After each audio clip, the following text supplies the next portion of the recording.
starting this off kinda calm. Kinda liked it. It's good. It's good. How is it, guys?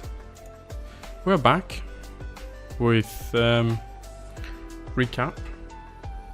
The best division 5B GMAN. And all kids sides a note. Happy Midsummer, everybody. I'm actually recording this on Midsummer Eve. The day, so to say. Just before I'm about to take off. So this will come out probably on Saturday or Sunday even. Sorry for that. Late recording, or like late in the week, whatever, blah blah blah. But let's get into it. First off, let's do a bit of prediction sort of thing. So last week, I thought that Quake. Oh my god, I can't spell your name. I just realized. Sorry, Quake.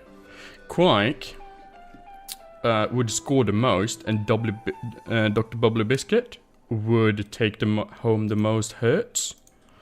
But who took home the most scores was actually Gerber. So that's a fail on me. But then, for the most hurts, and listen to this, it was Failfish, and you know who faced Failfish? Dr. Bubbly Biscuit! Yay! Both me and Dr. Bubbly Biscuit, I think. So yeah, I'm gonna give myself 1/4 correct. We are reaching here. Okay, hi kitty cat. Okay, you're just gonna be on top of the PC then? Okay, got it. I got a kitty cat. If you haven't seen my kitty cat, you can follow me on Dr. Het on Twitter, and you will probably see him there. It's the orange one that is an ass today. But yeah, quite got it correct. Like I got Dr. Bubbly Biscuit correct. So heyo, that's fun. Him and Failfish caused both 4 injuries each on each other's team, or badly hurts, I should say. Meanwhile, Gerber successfully did 3-2 against me. So that's congrats to Gerber for that. Sigh. Oh shit, the music. Forgot of turning that off. I don't want to get... I don't know which one of these are like copyright striked or not. So I just play a little bit of snippet in the beginning. Okay. Are you pleased now, good sir? Yeah, take this and place it in between. Take your tail. If you don't like it to be, then just there we go. Now you can relax. Okay, he's fast asleep on my PC case. That's all good. So let's. That was the prediction done and sorted for last week. There's only been one match played. I won't spoil it, but it was between me and Ravis. We played it early, like super duper early. I think Wednesday evening or something. We played it. It was it was a match. Let's just say this one versus Gerber as well. If you would like to check it out, that one was a match too.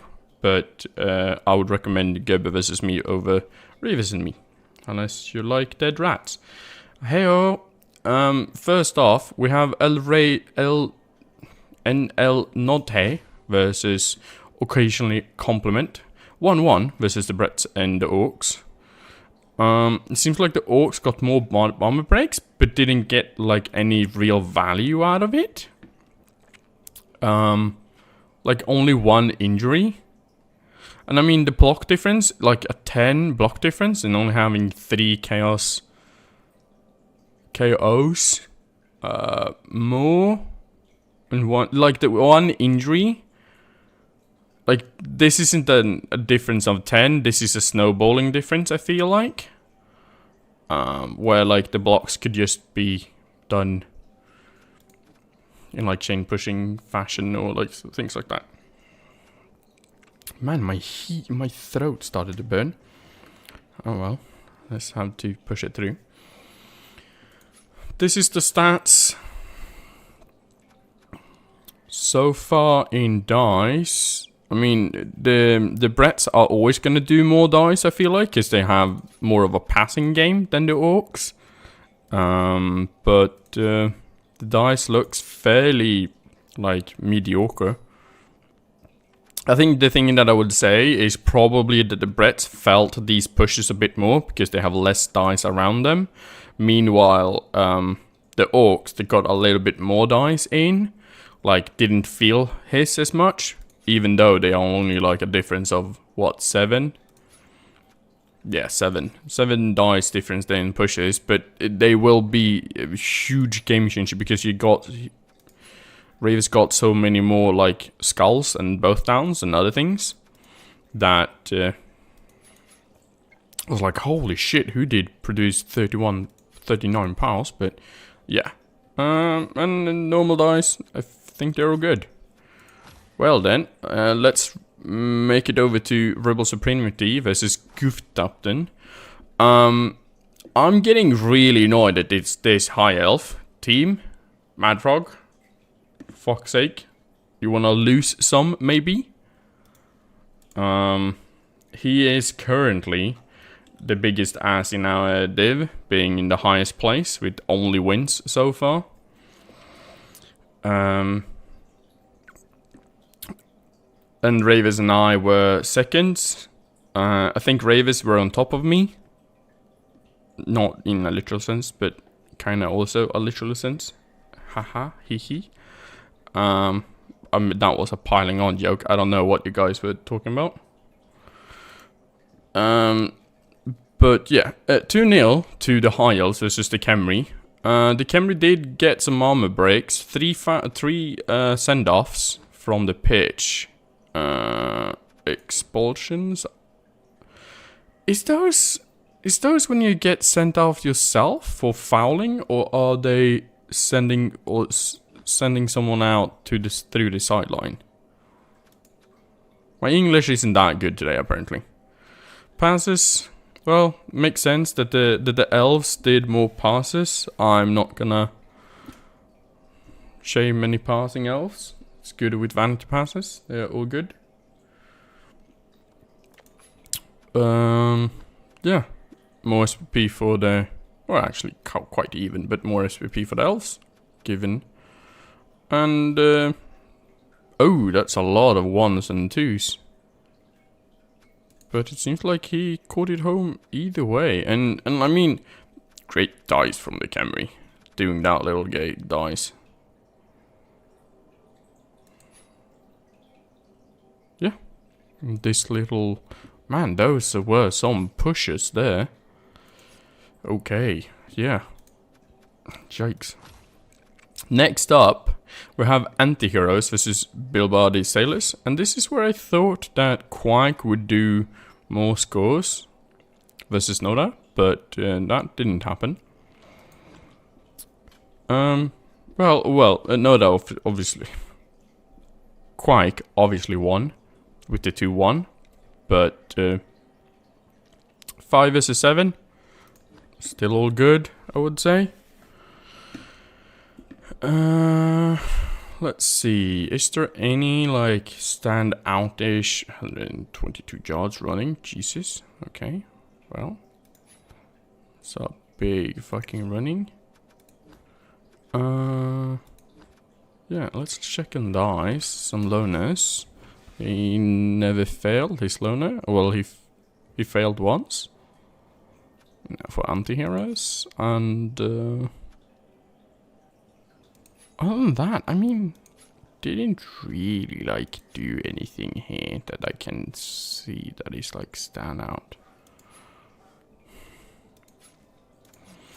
It's kind of hard to like view and review a game only based on the statistics, but I'm trying my best. I'm doing this out of simplicity, both for myself and for you guys, because I don't like going through every fucking team and what, like, skill ups they got or whatever they got from matchup. We are going to do, after like next week on Wednesday is the plan at least, that I'm gonna do like a half. Oh, we are a half point. So Wednesday evening, my plan is to like just record a simple like review of every team, and then that is like the half week, half monthly review of what have happened for every team so far, which I think is gonna be fine. Misspelled. I'm reading that as misspelled. That's how dumb my dyslexia is. But Space Meld and Gimli and his lads. So a 1-1 for Failfish and Dr. Bubble Biscuit. 17 and 12. That's kind of a lot of armor breaks on both sides, to be honest. I don't know. It seems like that dwarf team is kinda cursed with all of those. Oh, that's a chunk of SPP for both sides. Jesus. Chainsaw. Yeah, wake up did work. Some dodges. Yeah. Nice though. Yeah, that's a chunk change of dice. Definitely. And I mean, all of these 2+s might have hurt him, might have hurt Dr. Bubbly Biscuit just as bad as these ones for a dwarf team. As like you're most likely to pick up the ball, right, with a 3+ or better. Never, you like you could definitely pick it up on a 4+, but you wouldn't recommend to try that. Unless like you're actively trying to level up like a Troll Slayer or something, right? Which I think is like solid advice at some point. And the block dice, sorry. Yeah, they were pretty fair.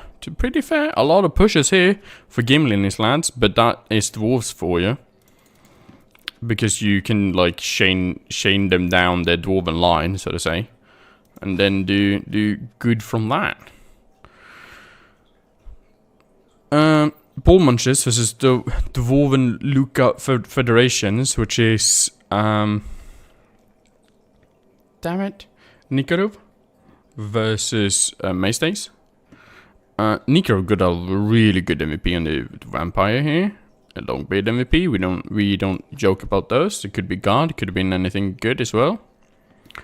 3 passes for the vampires, 2 passes for the dwarves. Masters, have you heard that dwarves aren't a passing team? But hey, they successfully catched it. No interceptions either, so that's all good. Chunk change of SPP for both. A lot of SPP, to be honest, I wanna say. And let's look at the dice here. Yeah, this is a 40 through 3s. That's quite a lot of 3s there. But it seems like everything is kind of alright. Like there's no real issues with any of the dice that I can see. Yeah, there's quite a substantial pushes here, but nothing. But the pushes should be like that with dwarves, I think. And if anyone wonders why pushes is always like almost a double all the numbers, think about it like this. It's a 6 sides on a dice, right? That's 1, that's 2, that's 3, 4, that's 5, that's 6. So the 3, 4 here on pushes should be double because you have double the face sides of arrows. But yeah, good match. And then we have me versus Gerber, which I was terrified for this match. Terrified. Gerber played it greatly. I think, to be honest, 3-2. Gerber didn't play it as good as he could have. Like he definitely, it felt like I was playing like a lesser version of Gerber. But it also kind of looks into how many blocks we succeeded, right? So like 20, 30, barely 30, here over 40. I think my game kind of went into pieces just because of how many blocks I was taking and kind of was brawling with like a human team, which is a solid brawler team, to be honest. But most of my guys have gained SPP. I know that like Gerber got a lot of SPP, so I'm sorry whoever faces him next. Yeah.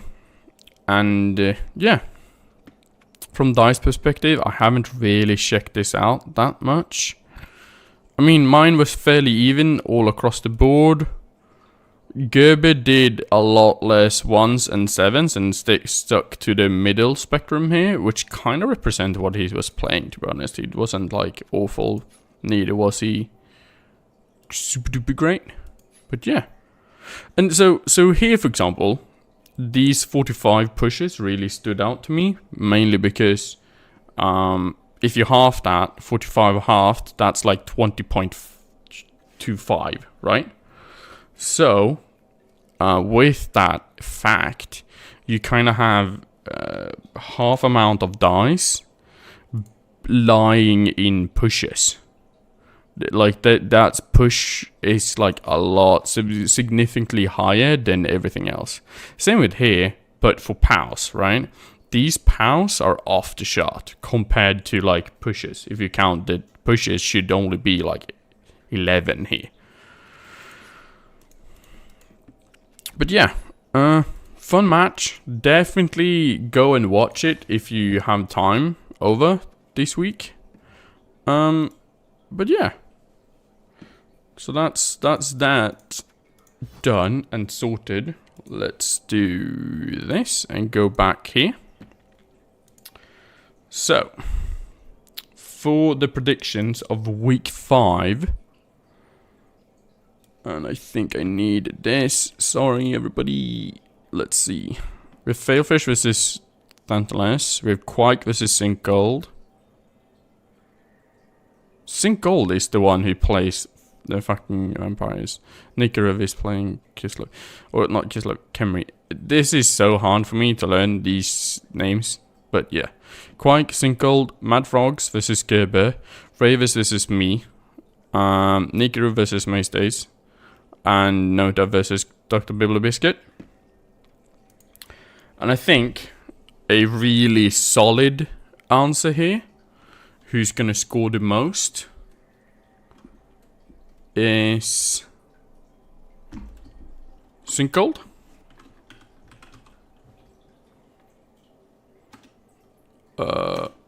Sun on gold. Can't spell. And most hurt here, I'm hoping it's Mad Frog. No, actually, I'm not. I'm hoping Gerber. Sorry. I'm hoping that Mad Frog got kind of like fucking trashed here. I'm so gonna hold this to you, Mad Frog. But yeah, I hope that Mad Frog is gonna get trashed, and from Gerber, and yeah, that's kind of the prediction. If you notice the theme here, I'm never voting on my own match because I could inflict this like prediction time sort of thingy that I'm doing. But yeah, and that's kind of the prediction. I wish you all a great midsummer. I'm gonna do a lot of drinking, a lot of just sitting because of my back, obviously, and yeah, just chill, just do absolutely fucking nothing. But yeah, have a good one, everybody. Cheerios.